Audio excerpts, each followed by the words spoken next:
Welcome back to episode 3 of the cheap marketplace foxbody Mustang. Today is the day that we finally start taking care of the strut tower rust. Once we get that strut tower rust taken care of, we can go ahead and drop the new motor back in. I'm not a really good welder, so I've got a buddy Tyler coming over. Tyler is an excellent welder, so he's gonna get that cut out, put new metal in. I got an 18 gauge thing of sheet metal for him to cut and do what he needs to do there. He's the mastermind behind it, so he'll be able to get it all figured out and get that back together. Just taking that little brake line off, and then the nipple piece on it snaps smooth off.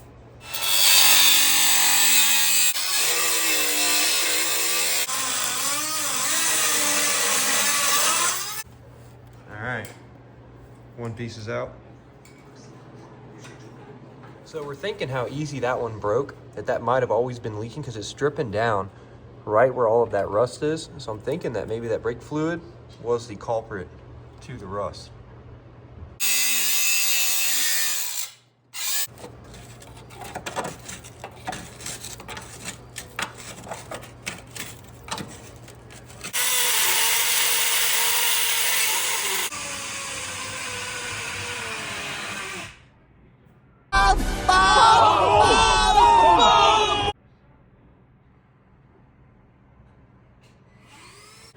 Ended up cutting a little more out of the bottom there.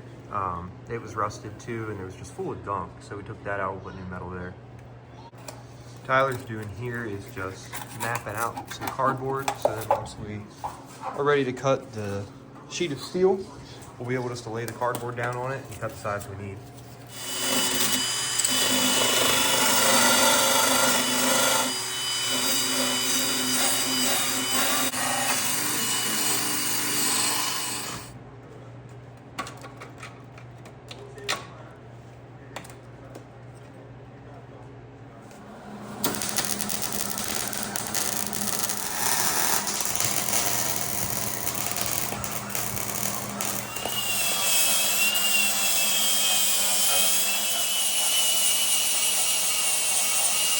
All right, we got the first plate welded up. Looks really great. Tyler does a great job welding. I cannot weld. So now we're just gonna get working on that next piece right there.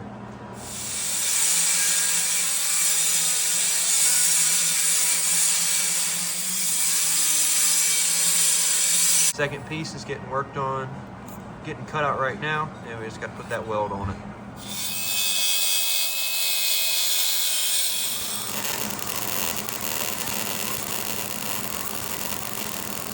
All right, he's about halfway done on the top one. It's looking really good. He got a bend around the corner, and then he's got a little piece back there for that little bend around to take care of that corner too, so that there will be no more rust on the strut tower. All right, we ran a wire, set put another reel on. Now he's back to welding. All right, so Tyler finished up all the welding. We had to weld one more plate in on the side here where there was a little more rust, but I'll just get that ground down. Once I get all that ground down, we are gonna go ahead and try to paint this entire engine bay. So first step is to get all those flat so then it looks factory, kind of like that one. That one looks really good, looks like it belongs. So we need to make it belong, and then we can paint that engine bay. I'm gonna get some high temp paint and paint that block black. So once we do that, we can get the motor dropped back in. We are now inside the car where Tyler was welding, so that we can go ahead with the floppy disk. It's an 80 grit floppy disk. We're gonna go ahead and knock all of these welds down to make it flat like the bottom. I'm grinding down. I accidentally went a little too far on one spot, put a little hole in it. So I'm gonna bust the welder back out and put a tack weld. By no means am I a welder, but I can do a simple tack weld. All right, hole got tacked up and grinded down. It's not perfect, there's a little big stuff still. Do I do this every day? No. Is it good enough for spare change garage? Absolutely. So the worst part about doing all the welding and grinding is the mess that it leaves everywhere. I'm ready to paint this engine bay, but we're gonna get the shop vac out, suck up what we can with the shop vac, and then we're gonna use the leaf blower on the wall to really get any final stuff off. Maybe a wet rag to go over everything once before we can paint. So I bought a new filter for my shop vac for today. However, it's not the right size. So what I'm gonna do here is I took a microfiber towel, wrapped it around, zip tied it just to act as a semi-filter. Hopefully this works. I don't know if it will or not, so I guess we're gonna find out. All right, next step is taping up a couple things, and that will be done in, boom, taping is done. I really only went around the edges. I don't know why I even taped, because I'm not worried about the paint all around the edges. I didn't tape much on the inside. There's not much on the inside that I'm worried about either. The loom, there's gonna get new loom put in. If I spray over it a little bit, it's fine. A lot of the things like the brake booster back there, if it needs to get sprayed over, it's fine. It couldn't hurt to use a fresh coat of black. So I'm gonna go ahead and start spraying. As far as a lot of things like that go, I'll just move them when I get to it. I'll take the bolts out, take it out, or just do what I need to do, push it out of the way. And then, so let's go ahead and get this first coat of paint on. As far as paint goes, I'm just using an all-in-one black. It's nothing fancy, it's nothing special. Is it what everyone else uses? Probably not, but am I gonna use it? Yes. So the first coat is done. It doesn't look like much, but there definitely is a difference. I didn't realize it until I'm looking here now, but it says it's a metallic oil rubbed bronze. I thought it was black because the can topper was black, but it also has a, where is it? Kind of a, I mean, because it's metallic, there's a little bit of metallic finish in there. Honestly, I don't hate it, so I'm just gonna leave it. It still does look black in certain spots. I guess it might look a little bronze. Hopefully it doesn't look too bad in the daylight. Actually, we'll grab a flashlight here and get real close to it and see. I don't think it looks bad, so I think we're gonna leave it, run it the way it is, and I'm gonna keep painting. So I do have a can of semi-gloss black. If I get flamed enough in the comment for using this metallic oil, I'll spray it in black. But it really doesn't look too bad, especially in natural light. I raised the garage, it looks pretty good. It looks, I mean, it has that metallic finish, so I think overall, it really doesn't look bad. I don't mind it at all. Next two things is gonna be painting the intake and the engine block. I did not mess up the paint for this. I did get gloss black. So let's go ahead and get that sprayed, and then we'll get the block sprayed next. I'm not worried about painting over this throttle body. I have an upgraded BBK on the shelf, so I'm just gonna go ahead and spray the whole thing black, and then I'll pull that apart later.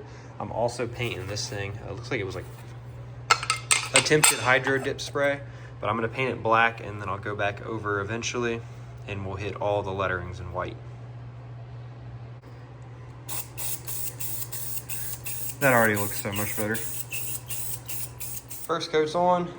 I'm gonna wait to spray the block until we get it picked up with the motor crane. I'm gonna go ahead and tape it up though. I wasn't worried about the valve coverage at first, but I figured I could use these on a future project because they do clean up half decent. So we're gonna tape around those, tape around everything else so we can get the block painted. I wish in the previous video I didn't put that motor so close to it, but it is what it is. So we'll get this block picked up in the air and start to get taping. All right, I got this side all taped up. Got the header holes, spark plug holes, and oil dipstick hole plugged up. So now we can go ahead and hit this side in black. That looks so much better. All right, so paint in the engine bay is done. Get that tape pulled up. Looks pretty good. I'm actually, the metallic's growing on me a lot. So we'll get this tape pulled up. I got that still getting painted, and the engine block is getting worked on here.